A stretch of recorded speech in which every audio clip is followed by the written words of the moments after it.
Welcome to Sivasakthi astrology. இவரால் பேச முடியாது, காது கேட்காது.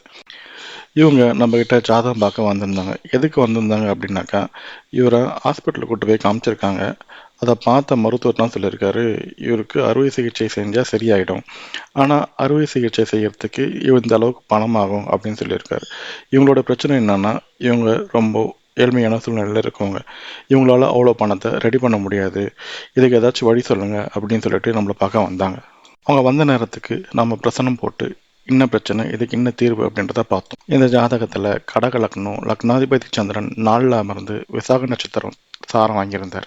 அப்போது நட்சத்திராதிபதி குரு அவர் ரோகஸ்தானத்துக்கு 6 கூடையவர். 6ஆம் அதிபதி காலபுருஷனுக்கு 3ஆம் வீடான மிதனத்தில் அமர்ந்திருக்கார்.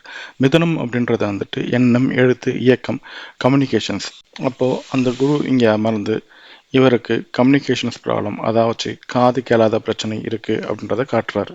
வக்கரம் பெற்ற புதன் இவருக்கு வாய் பேச முடியாது அப்படின்றத காட்டுறாரு.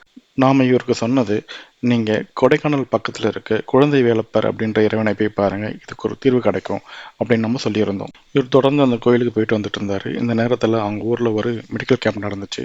இதில் இவருடைய மருத்துவ செலவுக்கு உண்டான மொத்த செலவையும் அந்த ஹாஸ்பிட்டலே ஏற்றுக்கிட்டு இவருக்கு வைத்தியம் பார்த்து கொடுத்தாங்க. இப்போ மருத்துவம் முடிஞ்சு இவரால் இப்போது நல்லா வாய் பேச முடியுது, காதும் நல்லா கேட்குது.